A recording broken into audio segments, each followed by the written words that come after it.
This is how I got into the beauty space with an engineering background. If you're new here, hi, my name is Serena. I'm a bioengineer and trichologist in training who breaks down the science of hair care and beauty so you can learn more about your hair and the products that you use. For this video, we're going to be doing my drugstore makeup routine while I go over how exactly I learned so much about hair care and how I'm continuing to learn and like how I got into the hair care space in general.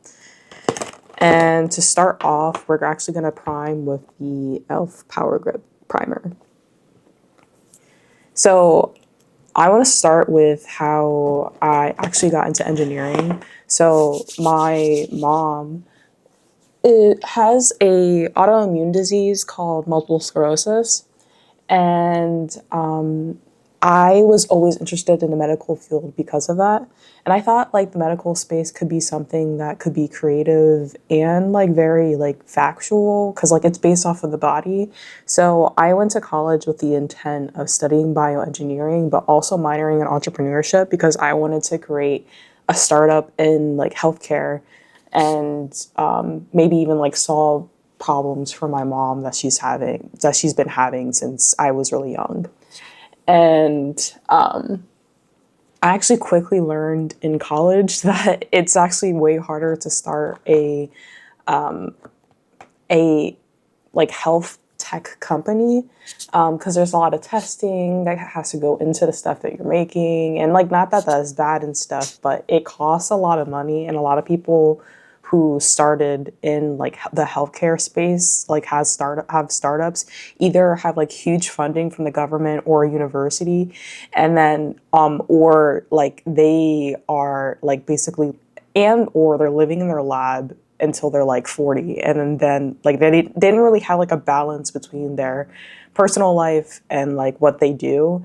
And I wanted to create a balance, and like a lot of the stuff I do is like for like content creation, but like I still have things that I like to do. Like I like to go to taekwondo, I like to run, I like to lift, I like to hang out with my friends. And I wasn't really seeing that with people who had like health-based startups.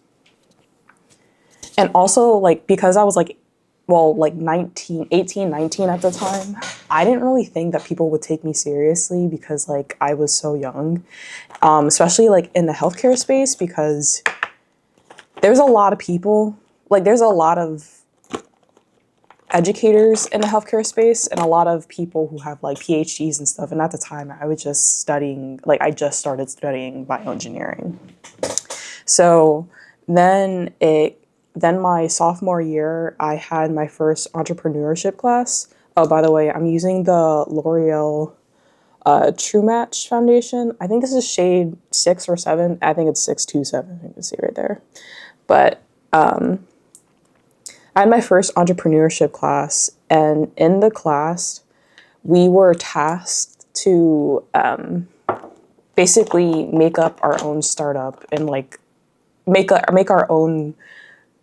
But we were basically tasked to make our own startup for our final project. I think it was our midterm and our final. And I had no idea what to do. And I ended up I actually ended up creating a brand called Follicue. And the premise of it was to be able to create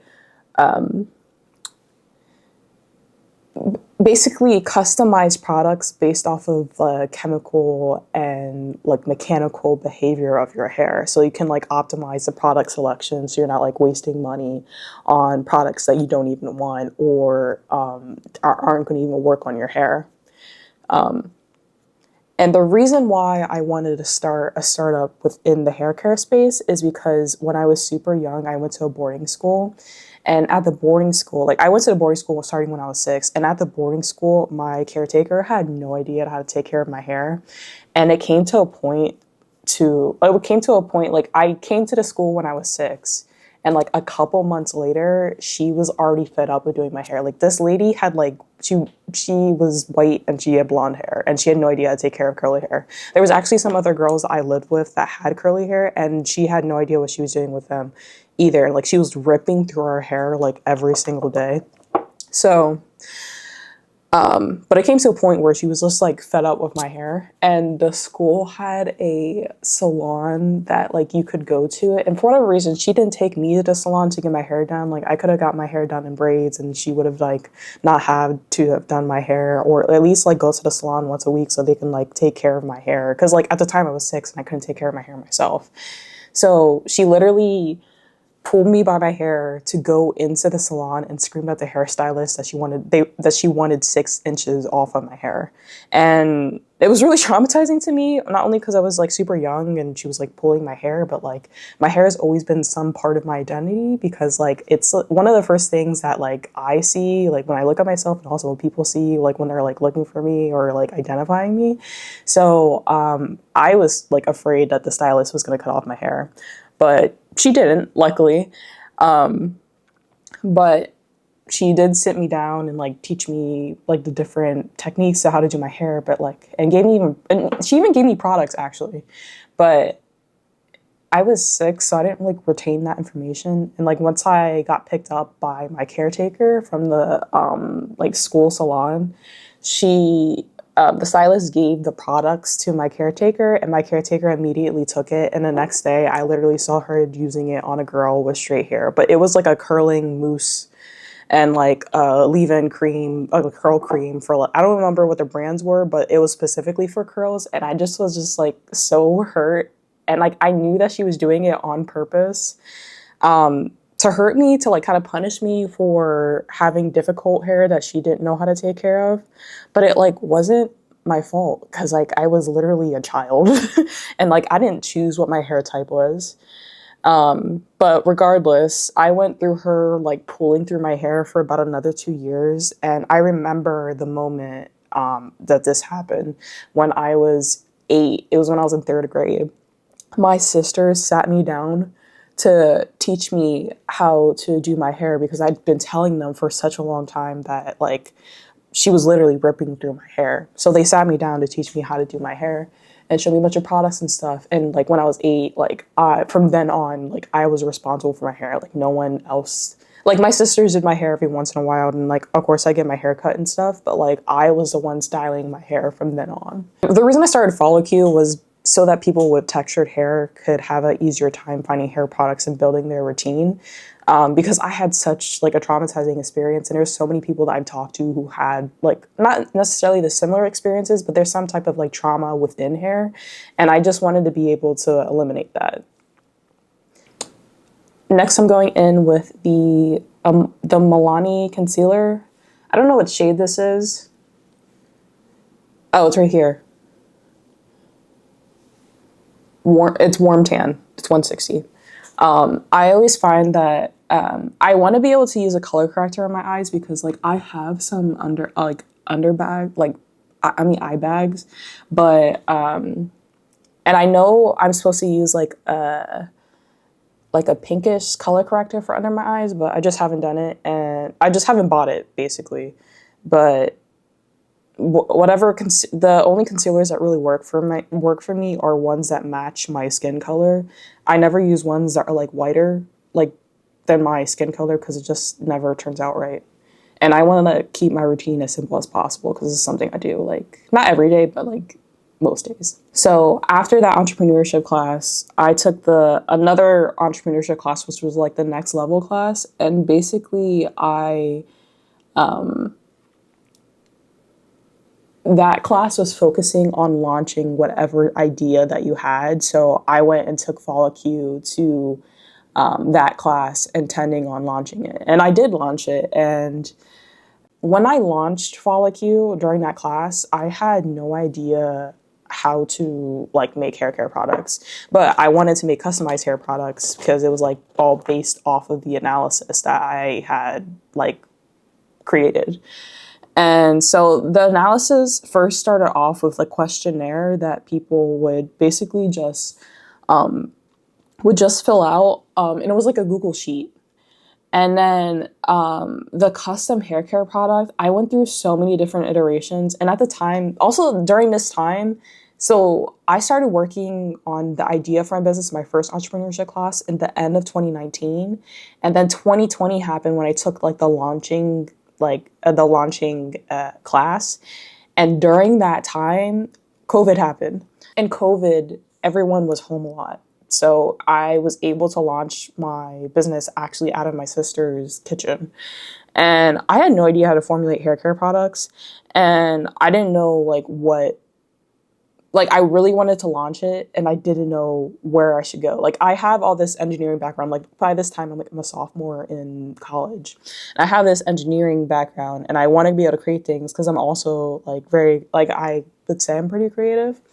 But I had no idea how to create these hair products. So I literally did like Google searches of like different hair care like recipes, not necessarily recipes. I said formulations because when it comes to recipes, I feel like the recipes end up like a little DIY-ish. And it's like making a homemade hair mask and it's like eggs and avocado and banana. And I didn't want that. Like I didn't really think that was going to be helpful. And like I ended up being right. It's not going to be as helpful as like actually creating like a finished product like this.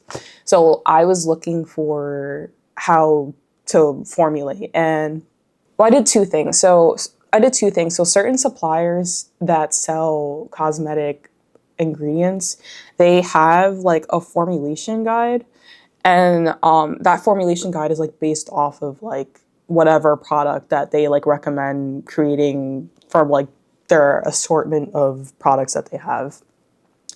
And I just took one of the guides and like kind of adjusted it. It was like for like a hair care mask because a custom hair mask was my first product. And I said this was going to be a drugstore, but I usually use this blush and I'm just tapping it onto the back of my hand. This is way too much. But it's okay. I'm not going to use it all. So certain manufacturers have like recipe or formulations that you can follow. And so I'm just taking this blush and just dapping it like that on the side because I took way too much. So certain manufacturers have formulations you can follow, and based off of the formulations and like the ingredients I bought a bunch of oils and I bought a bunch of butters and I bought like all the ingredients in a hair mask. I bought like conditioning agents. I didn't buy silicones because like at the time I was still like really against silicones. Now I love silicones in my routine. But like I brought like proteins and all these oils and stuff. And I made like a spreadsheet of how each ingredient worked. And basically people would fill out the questionnaire and I'd make an ingredient based off of that. And then later on, I actually let people select their ingredients based off of the spreadsheet, and then I'd make the mask based off of that. But I actually had like a lot of problems with that because I didn't really know how to price products. And I was actually losing like a lot of money. Like I made it too cheap and it made it hard to raise the prices because like people were so used to like the cheaper prices, and I wanted to make it affordable just because like I wanted it to be as accessible as possible. So yeah, so I started selling products based off of that, and the formulation guides like for the product, like for the different suppliers, I would just keep making formulations and seeing how it turns out because like I've had a lot of lab experience and I know how to work in a lab. So following a formula is like following like a lab procedure, and it was super easy for me. I did have a lot of bad formulas that turned out bad, but like it was all like a learning experience, and I was kind of learning as I was going. And because I wanted to sell hair care products, I went to TikTok. Is this blended out? I don't think this is blended out. Sometimes I use my finger.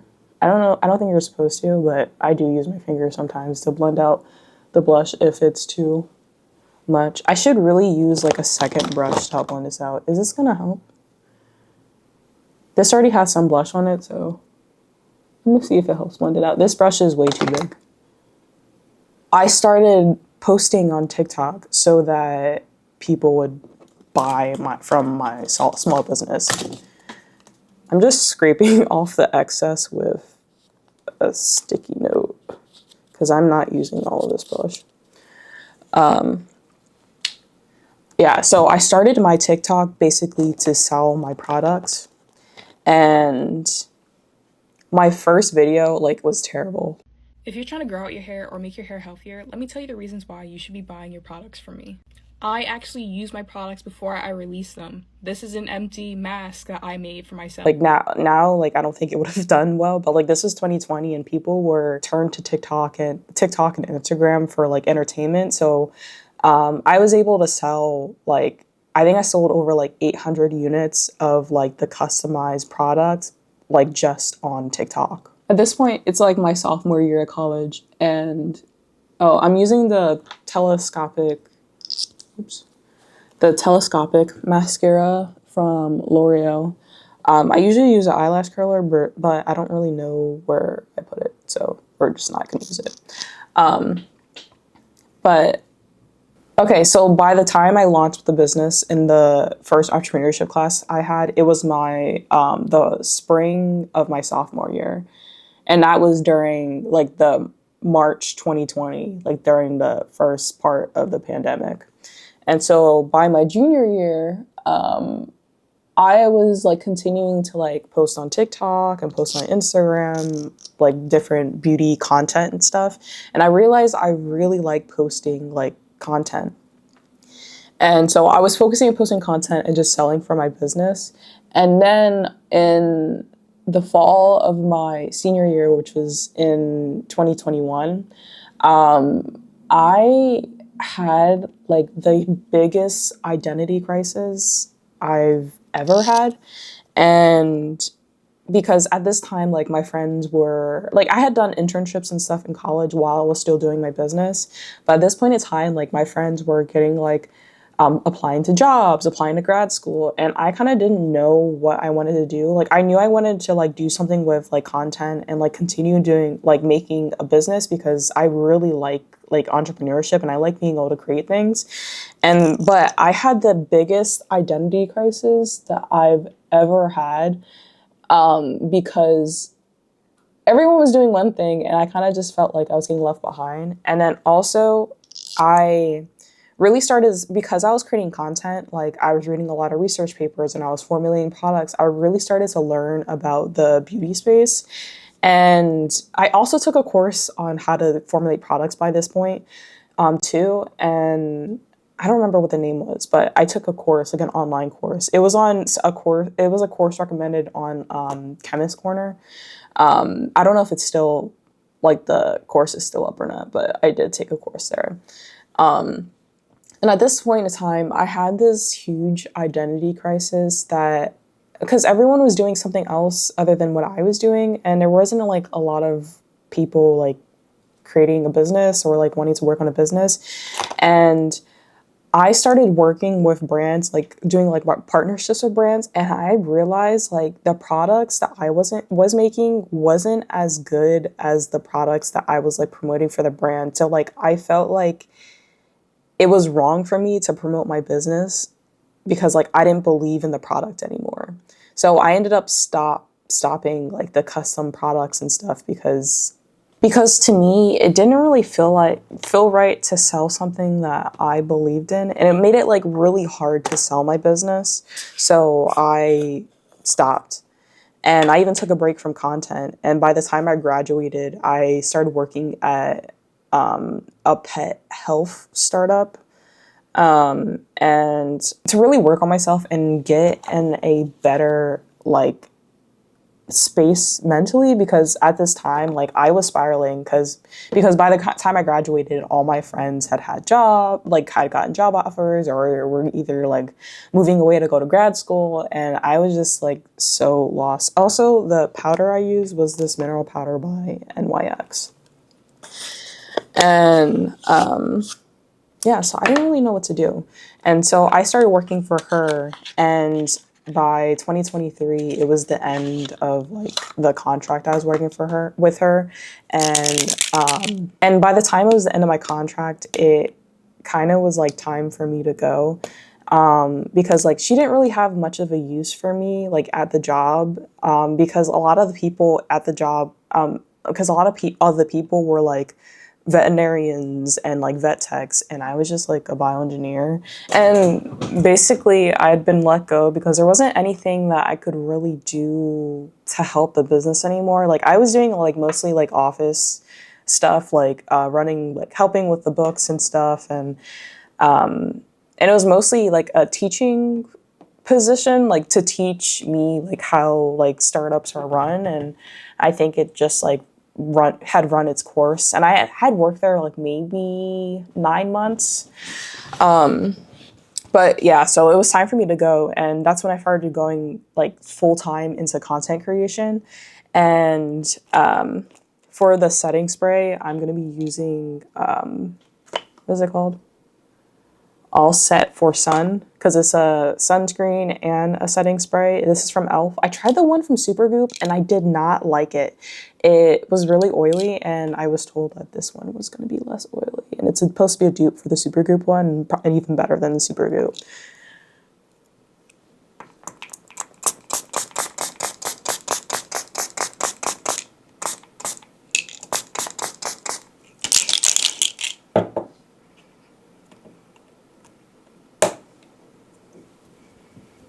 That smells so much like alcohol.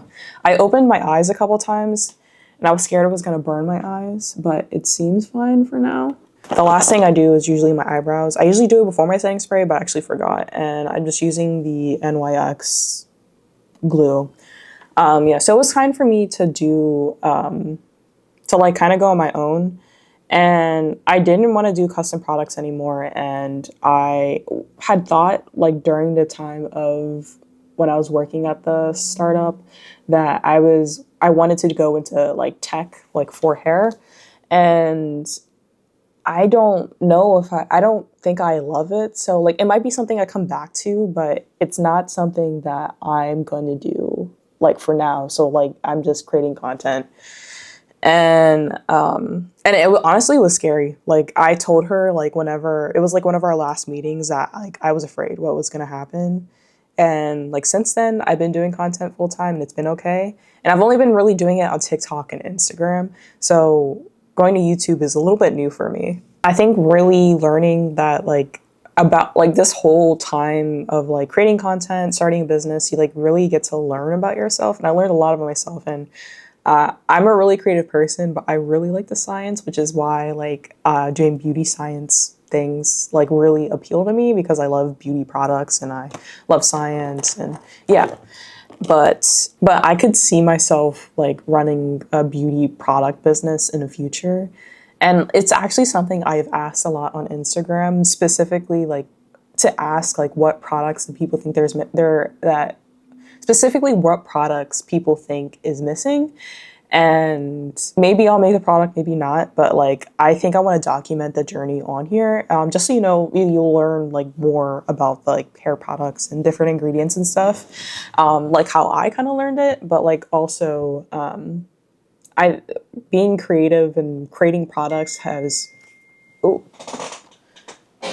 this is my cat Daisy. She popped up when I was talking. But being able to create products, like, it's really fun for me because like I'm a pretty creative person. But being able to create products is always something that's always appealed to me because I'm a pretty creative person and I kind of learned like on my own. And so I can definitely see myself doing that, like creating a business based off of hair care, like a hair care product business. Like I could see me like creating a product for like Sephora or something, because it's something that I like and I think it's something that I can really make a difference in, because I still want to be able to help that little girl, that little Serena, in the salon. But I think there's just so many products out there that like the product would have to just be like super unique for me to like be able to go all in, because I don't want to make the same mistakes I did whenever I first started my own startup. I had the lip gloss in here, but I don't know where it's at. I have this lip gloss from, I think this is a lip gloss from CoverGirl, and then this goes with it. I don't know if this is a lip gloss or not, but it makes your lips really shiny. This is actually, if I could buy just one of these come together in a kit. If I could just buy one of these, I'd probably just buy this. But I like them both together. I don't like to use like a lot. I only use like a little bit of the color.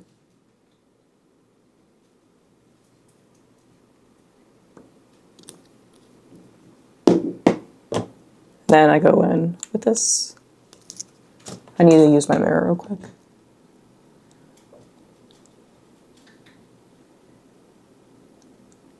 I think in the future that I'll definitely be creating something.